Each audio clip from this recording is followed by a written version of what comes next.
MPC 3. The good, the bad, and the WTF. Not WWF, but what the...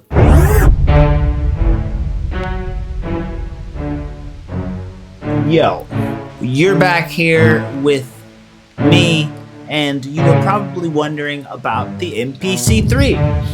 Let's start with the good. When I first saw the rollout, I was so excited to see Beats by J Black. Big round of applause to the brother Beats by J Black. Round of applause, please. Seriously. Now, this brother has been in the scene since I feel like I came into the scene. I originally came into the scene as a finger drummer performer. These days, I just talk and I do tutorials. I do more than talking, I guess. I also make music and I go live. Anyways, regardless, I was so excited to see Beats by J Black really roll out this brand new product. That made me really excited. I also got super excited to see John Makes Beats with the first MPC 3 beat tape. I thought that was an incredible piece of content.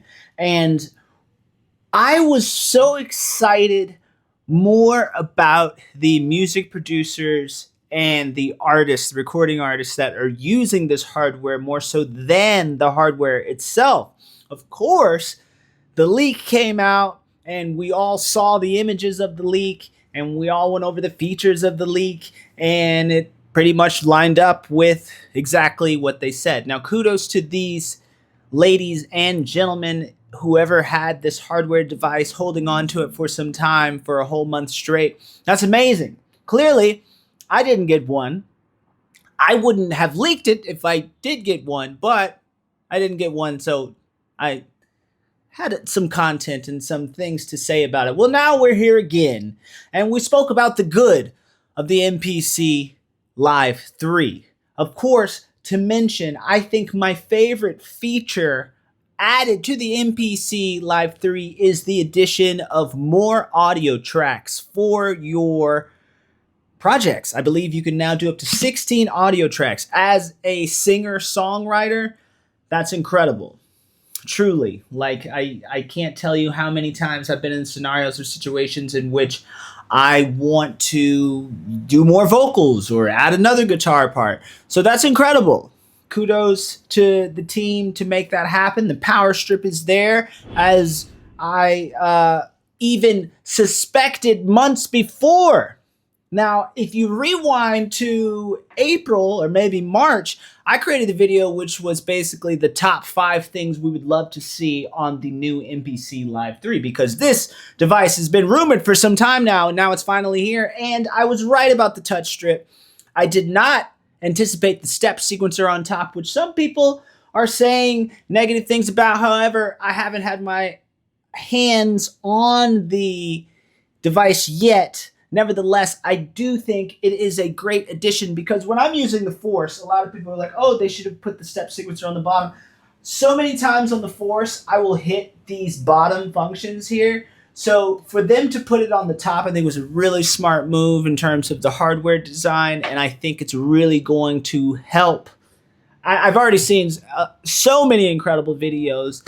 Andy Mack, you know, I could name a dozen incredible recording artists who have been showcasing this stuff, right? And it's an incredible hardware unit. I would love to have one, but truth be told, I'm not going to get one. Why am I not going to get one? That's probably worth a whole nother video, but let's talk about the bad. There have been some reports of the hardware malfunctioning for some users. They're getting some pad issues in which the pad double taps or ghost notes itself, or maybe isn't as functional as the previous hardware designs. I think that's unfortunate. Shout outs to everybody out there who is going through the debugging first series testers, debuggers, whatever you want to call it. Shout outs to all of them who are actually going through that and treading these tough tracks of trying out new devices and going through all of the kinks that, it's bound to happen. It's not a terrible thing. This is just some news for the MPC community. All I'm saying is there have been reports that the hardware has a couple issues. Is it a make or break? Would I still love to use one? Of course. Will I be going out to get one? No. Like I said, I'll be doing another video on why I won't be getting one. But that's a whole nother topic, which is worth a whole nother discussion, and we don't really need to get into it at this moment. But what I will say is subscribe if you want to see more content on the MPC X or the Akai Force, because I'm not done with these beautiful instruments. Clearly, this is everything I need in the studio, and maybe you already have everything you need too.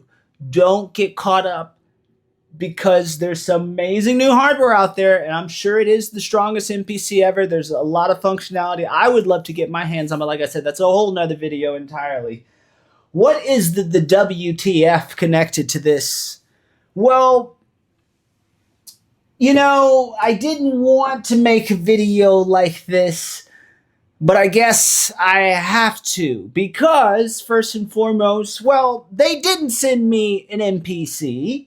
Therefore, I get to give my unbiased opinion about how I feel that the way things are going. And I must say, from a fan perspective, I was overly through the hills excited to see this thing roll out and to see it being used in real time by people all over the world. I even love what the cat is doing right now in Japan. He's got the touchpad on the side and he's scratching with it. It's absolutely incredible. Like the limits are there any limits at this point with what this thing can or can't do? It's crazy. But let's talk about something else just for a brief moment here. Akai Pro also released the MPC Pro Pack in addition to the MPC Live 3. And in the MPC Pro Pack, for $99, you get a brand new Air Disc Utility plugin. You get an Air Reverb Pro plugin. You get a visual EQ. And you get something else that I can't even remember off the top of my head, and that's why it's not worth $99.